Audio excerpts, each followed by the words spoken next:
nhớ rong sinh gió trâu lú ý lì vẫn thi cầu trâu na đến nói nhớ Gaston nè North Carolina ta chỉ nói đến gió cho lì cú nó cú sửa lọt thay xin nó tới pí lò lô xin nó tới pí mà lọt đâu bao nó lọt chết can thâu sơ rồi cho nó bé nhỏ từ từ chúa sưởi rồi rong chạy đun dê nó sưởi chỉ chuột to luôn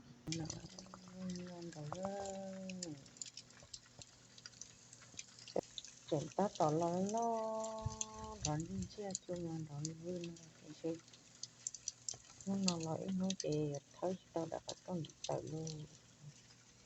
lên là chỉ chơi những nó chạy được nó có tự đấy chỉ xe lại thôi bóng sổ chế nó là thì tôi xe ở ít từ này tàu mà chỉ họ cho họ mà cái gì chỉ họ cho phải từ trong này nó chả xin nó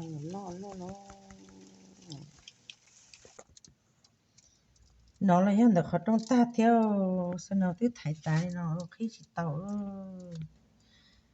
yo một ta xoắn lọc cầu cho đấy chị xin nó nhanya là chị khi chị tàu tự chị một emergency chị safe thế để nói cũng nhận được không cha thay một trong rồi luôn nữa luôn non rồi cho nói cho kêu lọt sáng đã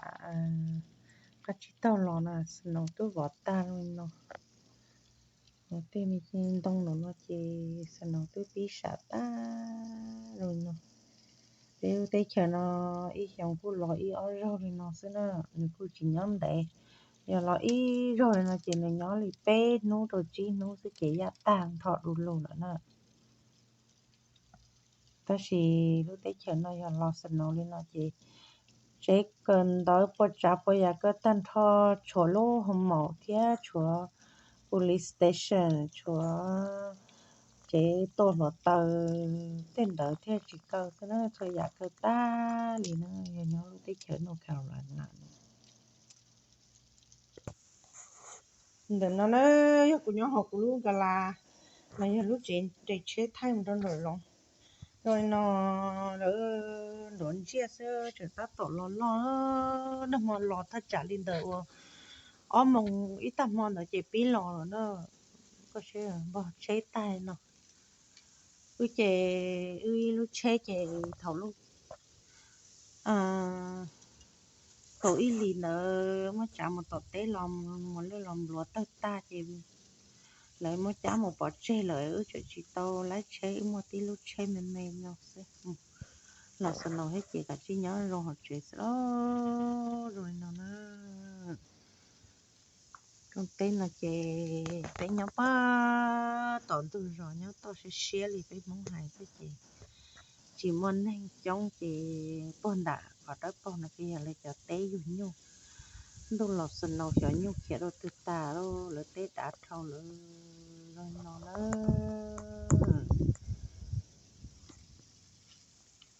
nó lọt thì tiền đánh chia xưa nó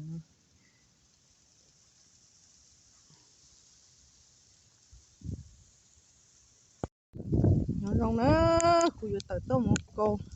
sân nào có số thải có trong thiết tự lấy đó thì tức tự chỉ lấy lại của tôi đã lúc còn là nó tốt xí vì mù đó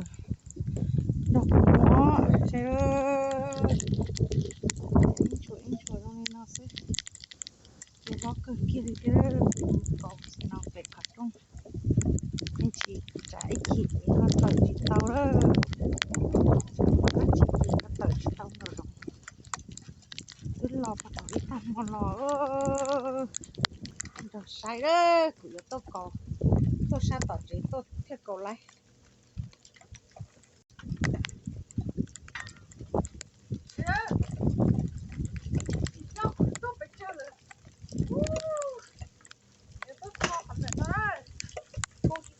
nó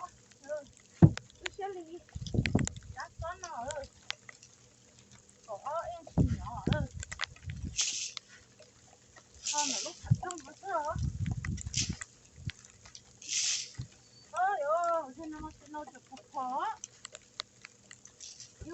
chi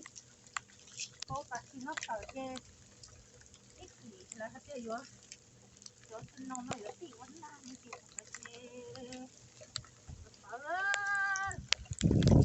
sợ che ai sợ lên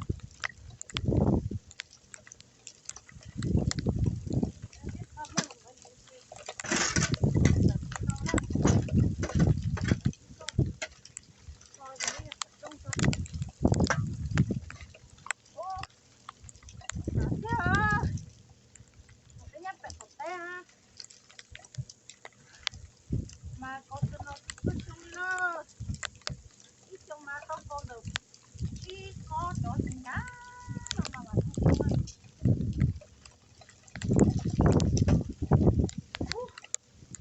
nó cái kia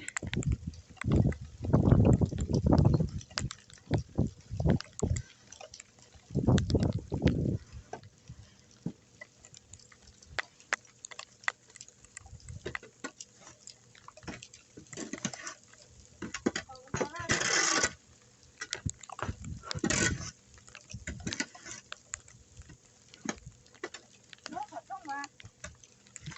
con này nó cũng là nó thái này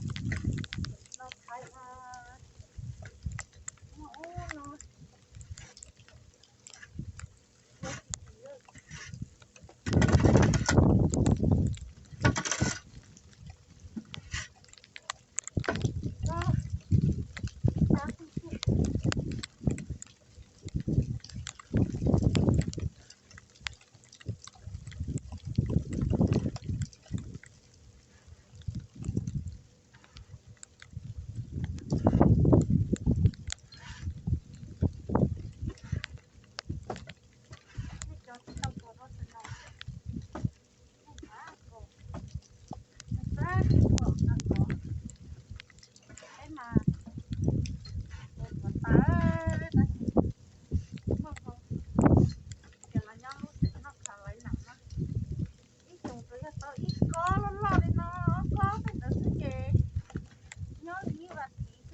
nên nó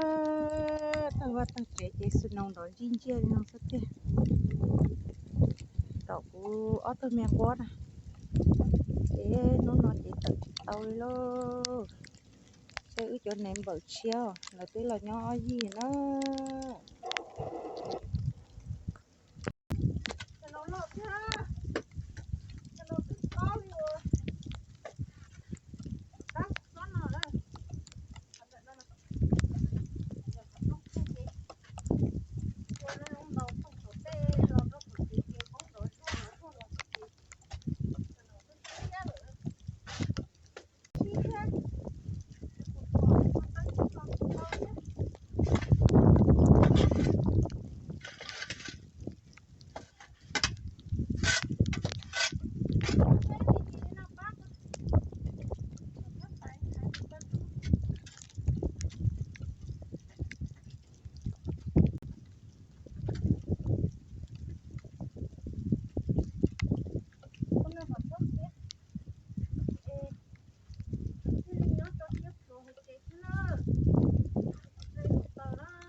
nó tí cái chuyện ném bờ đó ở gì em lộn thì chứ chúng đợi là nhọc là nhỏ tàu ý bản thị nè chị cho cái chia rồi cho tội luôn chỉ lì trong áo khả năng nổi nó lo mình nhung nhót tôi nó tờ bó đã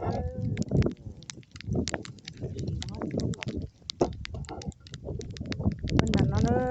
nhung nhót tôi nó tờ bên là nó tiêu nó tiêu đi cho nhung nó tìm mình tàu tờ của khó rồi thế nó chè của họ có là thọ của đấy chè lâu nên gì á đã ta kia khó nó quá là cái đâu nhú nhú nó sẽ thọ thì mất thế ý lực đó nó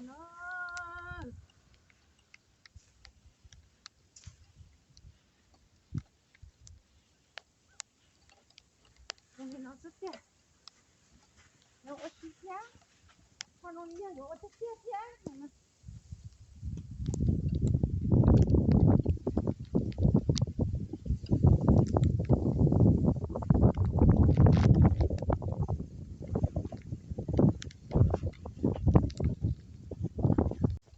cầu cũng thế nên chị chế tôi nói nhá là chế có đầu chứ nó chẳng như nó có tôi không có nó cái tàu nó sẽ làm gì đó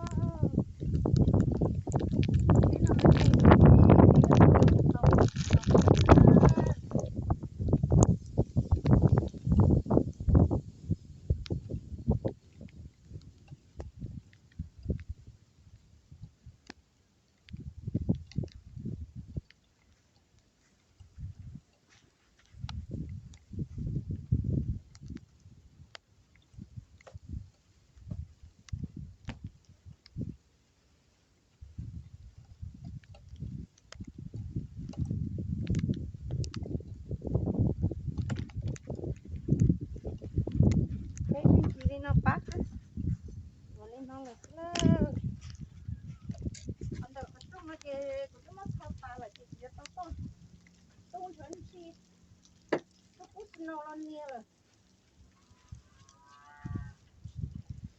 ở đây mà chỉ tao cầu đó nhưng mà bên tay mày ở chủ quốc rồi bỏ bên đây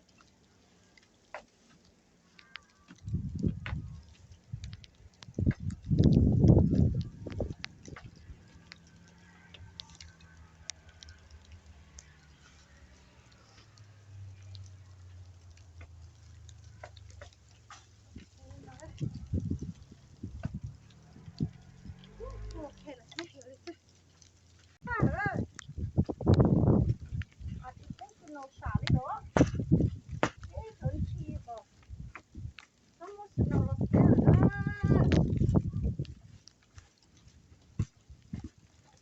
ở đây còn gì lúc mà không xía rồi đó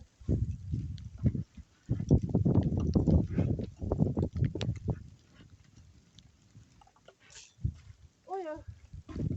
nó cái gì đấy rồi lên nào cho nó nó cũng nó ta nó có nữa chỉ con giờ nó chèn cái hột trái lấy kiên xua là thế nào cũng là all lúc chỉ chồng bé lúc cho nó thì thế đấy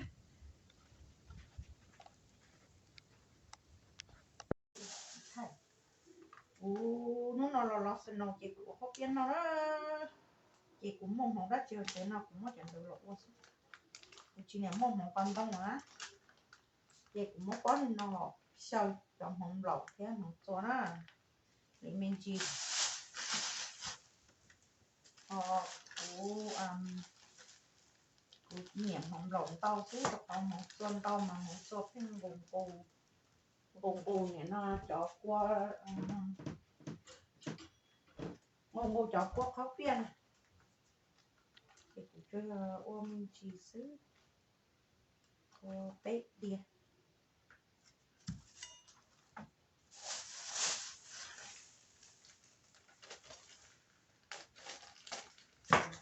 qua mẹ non có má mộng lẩu á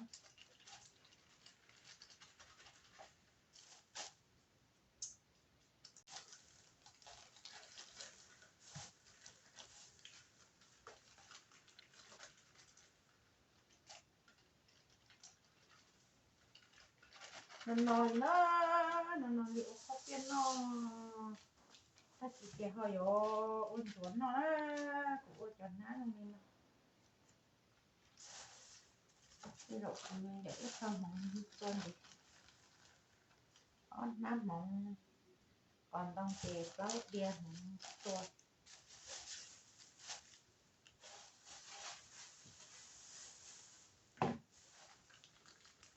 cái kia mà giờ trong một phần đông xứ đó thì mình sai thì cũng mua được nó giờ trong một cái làm phạt thì nó sẽ khâu nó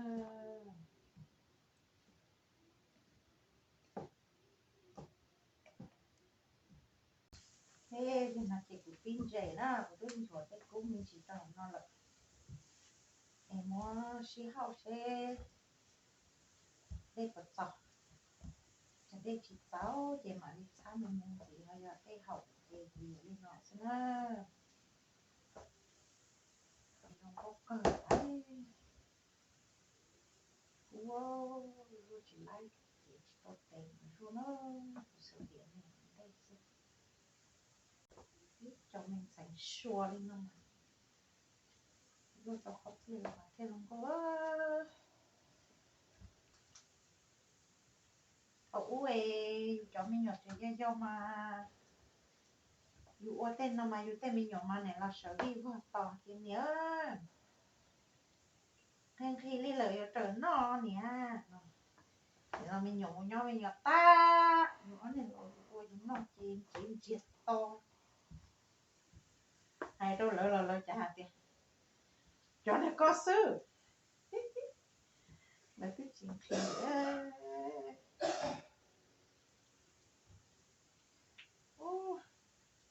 chế hát chuyện đủ rồi chế cũng chưa tao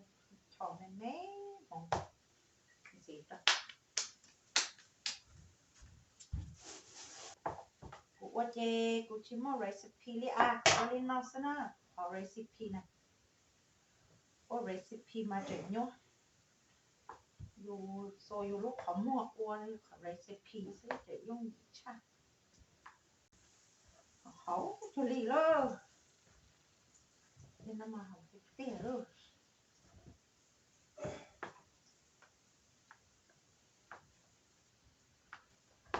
cú cho lì lơ nhưng mà chỉ tao sẽ tìm nhà học đó sửa tiền nè bên nó nè cô ký cho họ bỏ đòn liệt ra tay xí sợ đòn nó rồi cho là cho có kia nè cái dòng nữa nó cô cho cô chó nè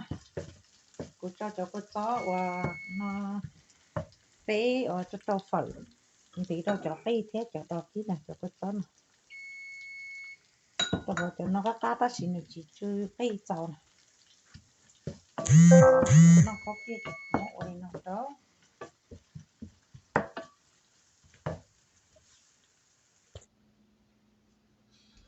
nó này sai luôn hả tiệt tí rồi đấy kia nè trâu nè rồi đấy tí tổ trò nó thì nó tụi mình thiếu lò rồi đấy nè đây của tụi trâu đấy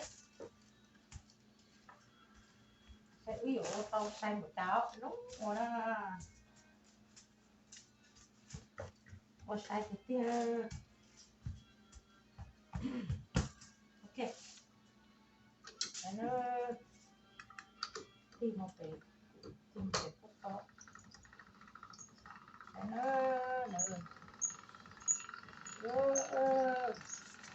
ok lúc tiệc khóc tiên là mà tiệc cho có tiệc là mất ôn này rồi cho sổ trong cái ý linh là chèo nhớ rồi để cho ăn linh thì cũng mà đi bắt cầu ý luôn trong là trong nữa nó tao có cái tiếng chơi chúa chúa nữa tao tao chúa cái chúa chơi ôn tiêm lòng đầu thế cứ chơi này này sao chơi nó tí ok đó này ok giờ nó ướt lại không biết là gì đó này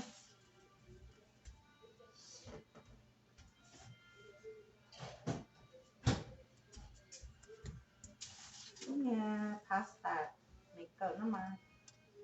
ôi giống gì ta xí mà ta cổ dục con là cái cây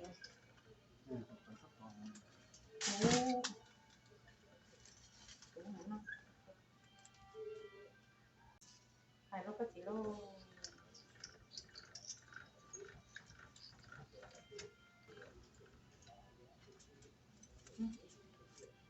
rồi lại nó ta thích ra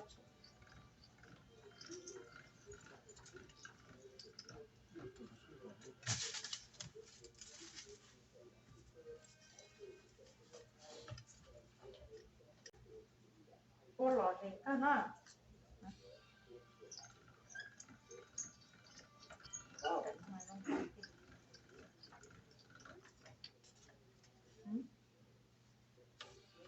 thọc phí cái mà tại rọt té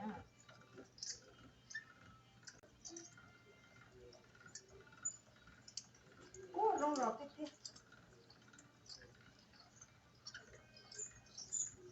yo lại không kia mà lại cái gì đó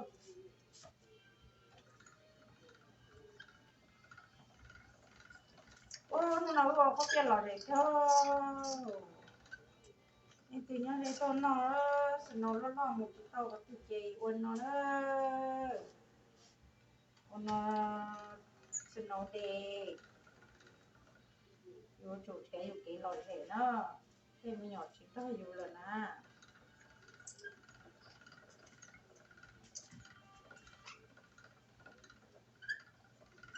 nè rồi đấy chỉ có cho rồi nên chứ sao nhà tôi chỉ đấy chỉ rõ đấy nhà tôi đấy đâu chỉ rõ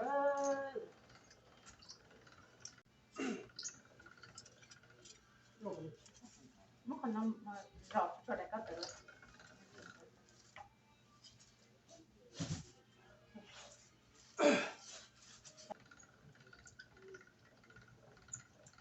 là lạ này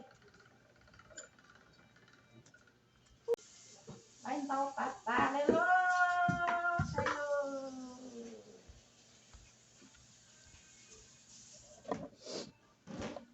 không muốn nó đó mà hai kia tí à mà hai kia tí à blog bó mộng nào mà ít bó mộng cho ít bó mộng còn đông họ bó mộng lọ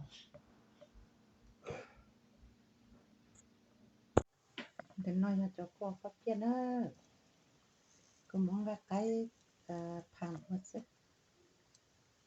thế nó chơi vậy gì là nó để nói cho cô cho thế cho chút lọ rồi cho lọt trống nó tay em đâu rồi phải nó tay nó nhiều chí hẳn nó tay cho trơn đó là cây thiệt rồi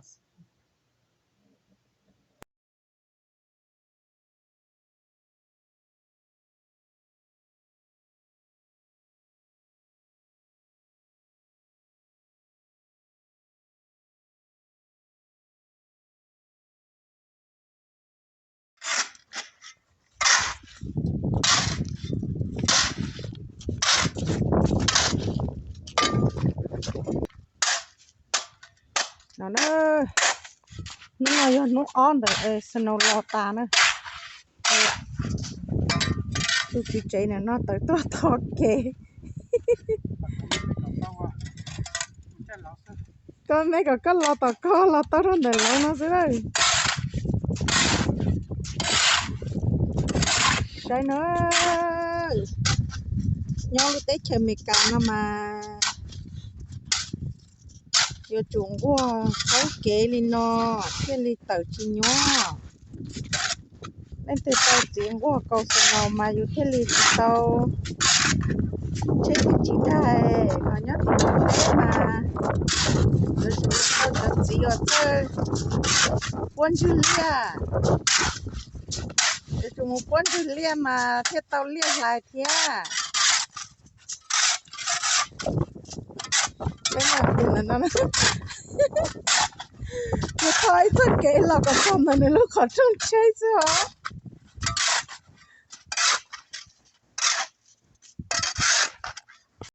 xem ơi lúc chú thôi kệ tỏ luôn garage tôi đâu nó lúc chơi chứ hả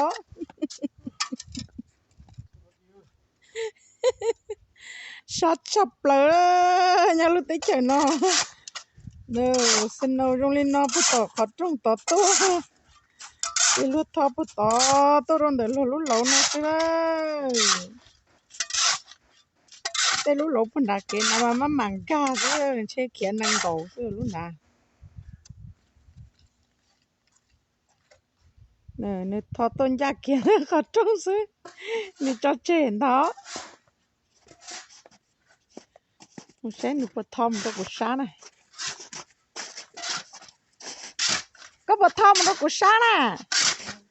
có chỉ thọ chơi chín trăm dành thế là nè thom đó của sáng thế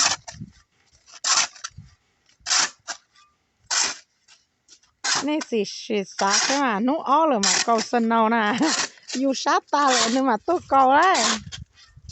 để xin lỗi cho tao credit yêu yêu chỉ chơi yêu chỉ tao credit nè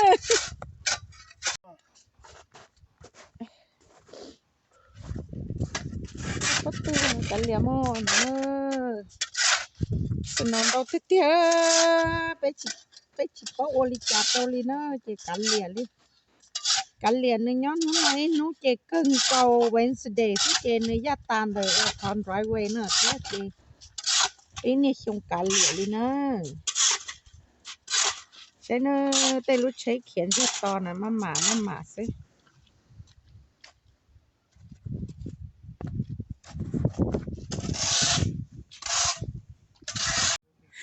sáng nó nè tay chỉ tay nè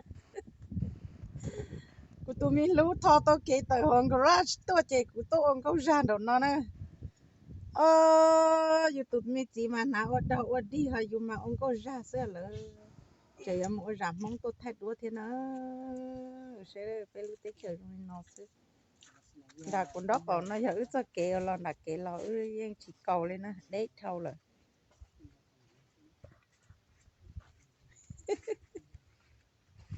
nhiều thay nhiều á nhiều thay chia sẻ đấy trả lâu rồi đấy nó cũng tới tôi post nào nè của tôi tháo mà cứ cho lì học mà trở tới tôi nè cô ra có sân nào mà chia ta ra rồi đó cô chờ muốn nã ra mong cô chờ tôi thay đua còn tàu lên tàu tàu nó trả ít xong lâu rồi chỉ tàu sai thế không được cô sợ nên nó nè nó thì cô sợ nó giờ nó mở nó trên đây khả nó thiết lý bỏ nhỏ nè nó hay cái gì ơi nó sẽ thay sẽ xin lỗi cái này chỉ nhớ tao đâu nhớ sẽ xin lỗi từ hồi chạy tôi một tí xin nó bền bạc vô nó tiền rồi cú xa thay đuôi cú thế là tí nó xưa con tí tây mà tôn sai ta cú chạy tôi post nó thế mà cú tiền tôn sai ta nó ơi nó chấp lời lên nó nói hả bây giờ degree rồi nó có tiền cái gì cái lúc cho câu đó của cái bọn lúc của nó cái lúc của nó kì lại cái lúc mỏ thế cái lúc cho câu đó của nãy plea my gosh nó luôn đi nó thôi tháo mà nó chỉ cả đây nó cho của nó đi nhân đừng bạc do sữa tôi lấy xa cho chi phí tôi được chế tôi nó tiền nó chập lại đó cô chỗ này có già nằm mò thế nó tắc gì nào mà cô chỉ to này có già đó cô mà cầu rõ ở trong đau thở sữa cho nó cũng mà liệu nó ta chứ cô yêu chắc su đó trên nữa mà họ cầu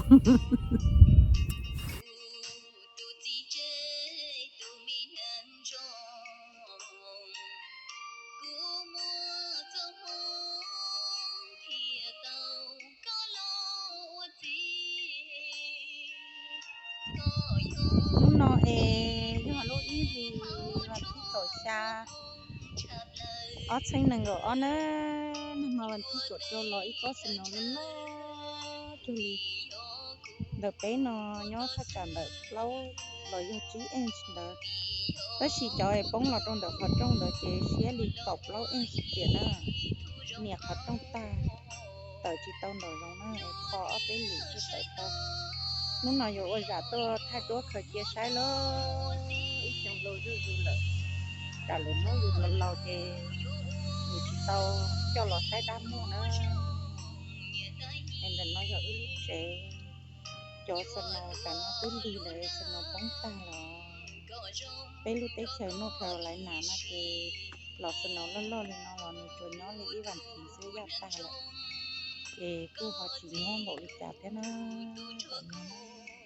còn nó hiểu cho nên đỡ ở gì mình ta nó là nhọc là nó tao đi ở thì nó sẽ chịu chút xíu cái gì nên nó hiểu ít sẽ nhiều thay tê mình hạ sinh nấu nó chia sẻ nó ít chọn trộm mà ít có xíu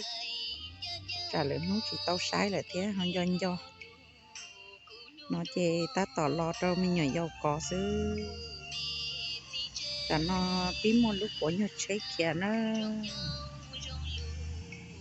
đã nói là cho tên nhung nhưng mà tôi nó riết số lô rồi lên nó chắp lời lên nó tê tê lên chỉ mong tê tờn rồi nó đi rồi giờ sợ xa tại đuôi thiệt tờ xưa thế mình tao chơi chỉ nhón riết to rồi lên nó sẽ tê nó mà xin nó đó sợ lúc chơi ta chỉ cho lo im mong chơi sau cô bóng ta lại chị cô cho họ á nó xí bé lúc tới trong nó mà sân nó to li hỗ trợ điện à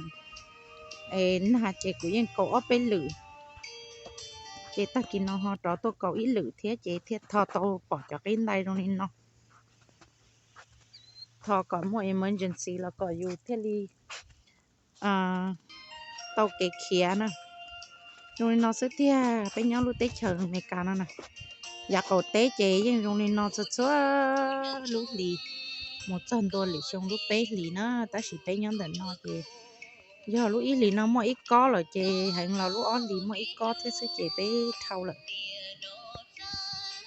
yêu tên mình chỉ là chỉ sự chế tôi nó tao đi nó sẽ nó giờ tôi chế tê tôi đi nó chế tôi nông thâu rồi giờ chỉ tôi chế nó cứ cho chế lá nó cứ lá thế nhau lì cho chế tôi đến nó chế lì nó lúc bé lì chế cứ lá lại thế lì giờ chế tôi tan cho lại nó nên nó sinh nông đi sinh nông suy cho dù muốn sinh nông là nó là chả đi lô thay tôi sợ đời tôi nó sai thia dù họ tôi khởi chia sai thia nên nó cho bẹt cột chế nó bẹt cột chế sinh nông trong nên nó là nó sinh nông trăm phò trong nên nó sức tỷ lúc trong tỷ in trong một tỷ chế sinh nông đi sinh nông sẽ cho nên chìm đâu mà tránh nó cho nó lại ở trời chỉ một chết thao ở trời nhóm lên nó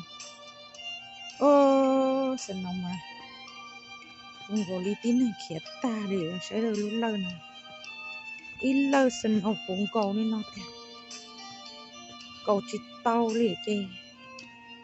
cầu mà cầu là chơi cầu tài dùng món lâu sẽ chơi ui chuột thòn ở lúc ở trong nó thiết xứ tên mình chế tuần nó tới đi nó thiết xưa là nó chỉ hiện được sát thật chế để chế là một đồ bơ tỉ cho té nhu này nhớ tàu chế tàu đi nó sẽ tiền để nó của tôi thấu trời tôi tròn trồng da đó của bỏ luôn trồng da phải sống tu nó ta gì để thâu là thia hoa đất bao chế chú lò là chỉ bao chế nhớ phải sống tao hoa chú nó ở đồ giả thay đồ đó này làm thật đó chỉ một hồi qua yêu hơn là yêu thứ ở ta thầu sinh ra là thọ ở trong tay rồi đúng tao lười chơi tao rõ ở trong thọ thứ tiền là sinh nào mà chỉ tao học thế này thì ở ông có ra nè thì chơi thực sự qua lỗ cầu sinh nào chơi tự chẳng là yêu ơi lại mà thấy đúng nó thế tiền nó thì kia là ở bên sinh tổ cá mà nãy giả tôi xấu mà thiết tử tâu nó rồi giờ nãy giả thứ mặt cậu nãy thì thứ mặt đỏ rồi không bút tí xì một tàu giờ nhạc ăn gặp bạn đi ơi khi ở trong đó chuyển thì bạc thế rồi gặp bạn đi ấy cậu thế lên một tàu ở hạ sinh nông nó nè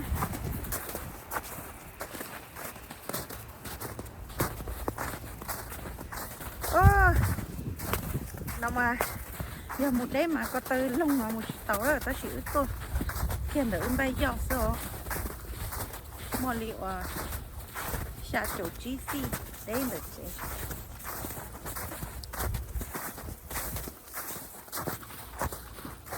nó sắp lỡ chỉ mấy vậy nó bộ đi lò sinh hồng thôi nữa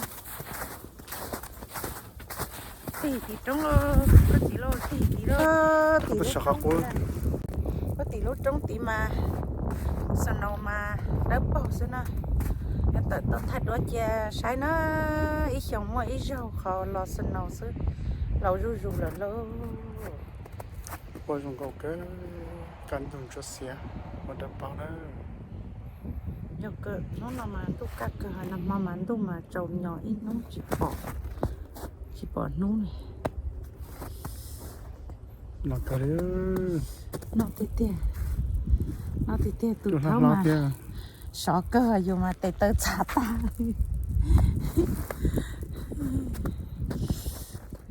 giờ đi xem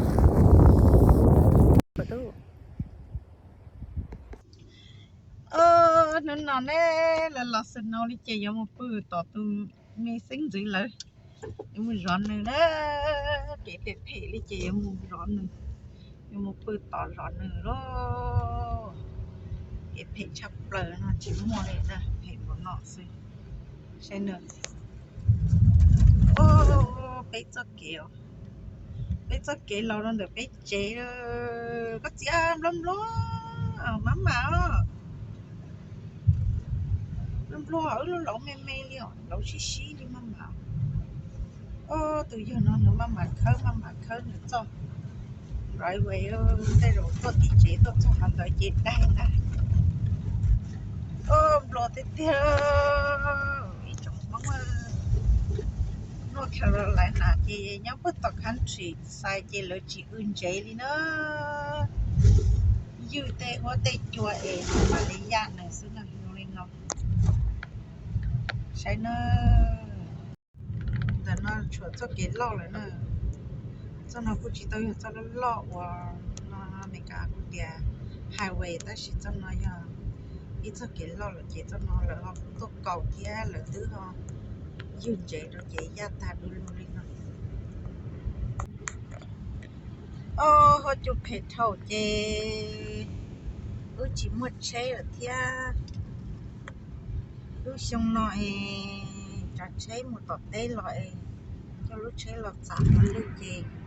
chế quật ta lại gì cho chỉ một chế một tí lúc chế sẽ gì một từ là nhớ gì giống một bự là có tung sai tung vô giống một gió cái á là to bây giờ trên này giống hơn lửa trên nó mất cái xăm nhót to sẽ lúc sai dùng mình nhắc đấy mà nó sẽ té nó sai dùng mình nhắc đấy chế lúc tao thành thao luôn cái tay này này bỏ cái tay này là lì nè hay dùng nhắc chế mà bây giờ cho tốt cho nhắc là rõ là can trơn tru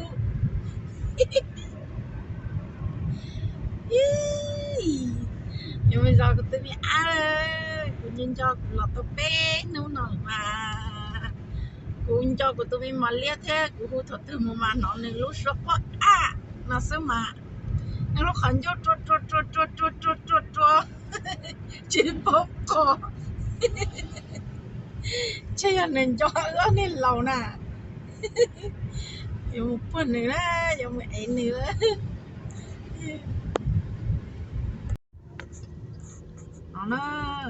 nó giờ tắt tàu dùng một cái kỹ lo sẽ kỹ lo mà là từ họ tròn giấy đâu mà kỹ ra đúng luôn nó xóa nó thì sẽ lấy kỹ lo này tập bé mà tờ chế tôi mà ôi ôi chỉ chẳng pha mà dù hai chị ông luôn cho nên sân nó non to theo mình mía chứ chỉ có chả đó nó tên tôi kể nó mà sân nó chứ ta chỉ mà chơi kia thia lại dùng chế đó chế cho nó từ thì cho nên cái tên này đúng dễ này mình chỉ dùng câu lý bắt tọt từ rồi bên nhau này nó chơi kia chống thì thọc bạc được bao rồi nó chỉ là to một cái trong đấy chỗ chi nè chỗ chi nuông chỗ sọ lại phải được bao nó sẽ cái lột tiêu thì nó to chỗ kia cái lọ nè cái lọ gì chỗ chi chạy là họ cầu tao đun luôn đi nó chỉ nhớ xe đi nè mà họ lực là muốn như xe là họ thấu to chỗ cái lọ nè chỉ tên tụi cái nó mà chạy giờ sân nọ sẽ ta chỉ đun chia nữa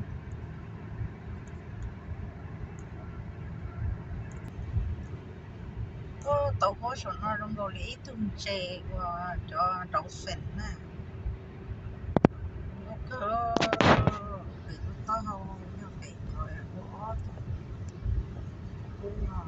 chặt con cho tràm thì mà thì cho nó chặt sơ buồn